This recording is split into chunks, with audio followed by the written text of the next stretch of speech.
નમસ્કાર વિદ્યાર્થી મિત્રો, સૌને જય માતાજી।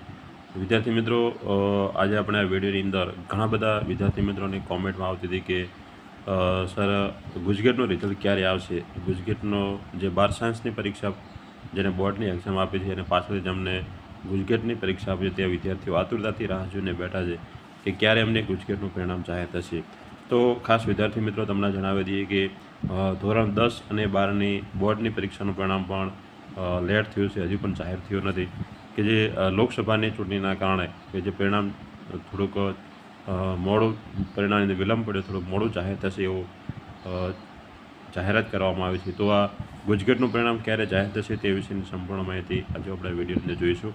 તો ખાસ વિદ્યાર્થી મિત્રો, ગુજકેટના પરિણામની વાત કરવામાં આવે કે ક્યારે હવે જાહેર થશે ગુજકેટનું પરિણામ, તો જોઈએ તો વિદ્યાર્થી મિત્રો અત્યારે ધોરણ 10 અને 12ના રિઝલ્ટની સાથે સાથે ગુજકેટના રિઝલ્ટની પણ આતુરતાથી વિદ્યાર્થી અને વાલીઓને અને શિક્ષકો પણ રાહ જોઈ રહ્યા છે।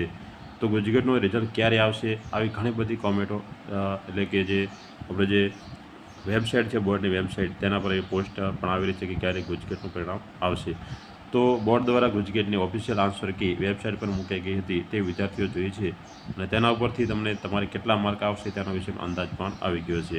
એટલે કે તમે જે ગુજકેટની એક્ઝામ આપી છે તેની જે તમારી ઓફિશિયલ આન્સર કી કહેવાય કે જે તે બોર્ડની વેબસાઇટ પર મુકાઈ ગઈ હતી અને તેના પરથી ઘણા બધા વિદ્યાર્થીઓને એવો અંદાજ પણ મળી ગયો છે કે પોતાને ગુજકેટની અંદર કેટલા માર્ક્સ આવી શકે છે। તો તેના વિશેની સંપૂર્ણ માહિતી અહીં જે આના પર બોર્ડની વેબસાઇટ પર જાહેરાત કરી દેવામાં આવે છે। તો આપણે ખાસ વિદ્યાર્થી મિત્રો જોઈએ કે એનું પરિણામ ક્યારે આવશે તેના વિશેની તારીખ પણ જોઈ લઈએ। તો તેના પહેલાં ખાસ તમને વિદ્યાર્થી મિત્રો જણાવી દઉં કે તમે જો અમારી ચેનલ પર પહેલી વખત આવ્યા હો તો અમારી ચેનલ લાઇક કરો, સબસ્ક્રાઈબ કરો, બાજુમાં આવેલા બે આઇકનને પ્રેસ કરો જેથી તમને નવા વિડીયોની અપડેટ મળી રહે। તો ખાસ આપણે હવે જોઈ લઈએ કે ગુજકેટની પરીક્ષાની અંદર કેટલા વિદ્યાર્થીઓ હાજર રહ્યા હતા અને કેટલા વિદ્યાર્થીઓ પરીક્ષા આપી તેના વિશેની પણ થોડીક માહિતી જોઈ લઈએ।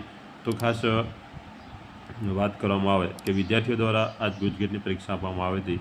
આ વર્ષે ગુજકેટની પરીક્ષામાં કેટલા માર્ક સુધી રહેશે રિઝલ્ટ વિશેની સંપૂર્ણ માહિતી આપણે આગળ જોઈએ। તો ખાસ શું કહેવામાં આવે છે કે ગુજકેટની પરીક્ષા કે જે ગુજરાતની અંદર અલગ અલગ સેન્ટરની અંદર લેવામાં આવી હતી, જે પૈકી બી ગ્રુપ એટલે કે બાયોલોજી ગ્રુપના વિદ્યાર્થીઓએ 85,051 જણાએ પરીક્ષા આપી હતી। એટલે કે જે બાયોલોજીના જે બી ગ્રુપના વિદ્યાર્થીઓ હતા એટલે અંદાજે 85,000 જેટલા વિદ્યાર્થીઓ તેની પરીક્ષા આપી હતી અને તેની અંદર 1911 જેટલા વિદ્યાર્થીઓ એબસન્ટ રહ્યા હતા। જ્યારે મેથ્સ એ ગ્રુપની વાત કરવામાં આવે તો મેથ્સ ગ્રુપની અંદર 49,779 જેટલા વિદ્યાર્થીઓ પરીક્ષા આપી હતી અને જેની અંદર 1,812 જેટલા વિદ્યાર્થીઓ પણ એબસન્ટ રહ્યા હતા। તેના વિશેની આપણે આગળ આ માહિતીઓ આપણે આગળ જોઈ લીધી।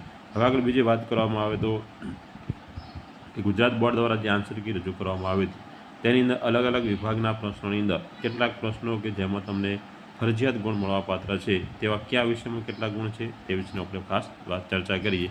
એટલે કે ગણિત પેપરની વાત કરવામાં આવે તો તેની અંદર એક પ્રશ્ન કે જેમાં તમને 1 ગુણ પ્લસ કરી આપવામાં આવશે તેવું ગુજરાત બોર્ડ દ્વારા રજૂ કરવામાં આવેલી આન્સર કીની અંદર દર્શાવવામાં આવ્યું હતું। ફિઝિક્સની ભૌતિક વિજ્ઞાનની વાત કરવામાં આવે તેમાં કોઈ પણ પ્રકારની ભૂલ જોવા મળી હતી નહીં।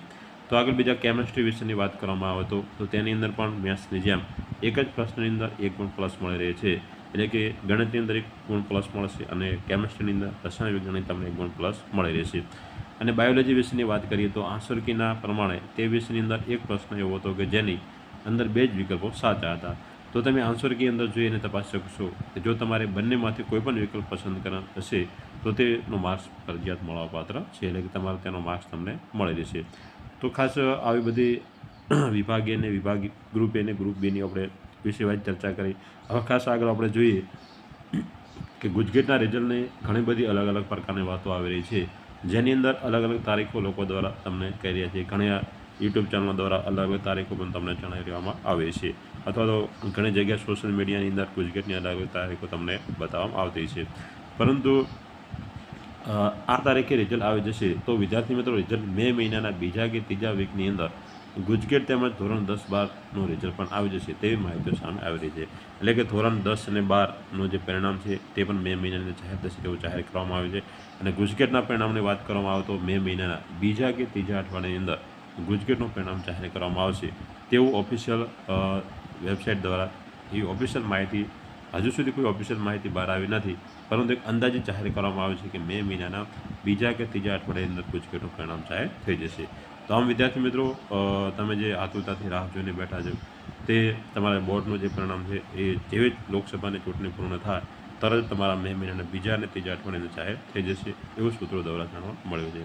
તો ખાસ વિદ્યાર્થી મિત્રો, તમને જો અમારો વિડીયો ગમ્યો તો વિડીયો શેર કરતા રહેજો, ચેનલને શેર કરતા રહેજો. અમારી પાસે આવેલી સંપૂર્ણ માહિતી અમે તમારા સુધી પહોંચાડતા રહીશું. ફરી મળશું એક નવી વિડીયો સાથે. ત્યાં સુધી સૌને જય હિન્દ, જય માતાજી.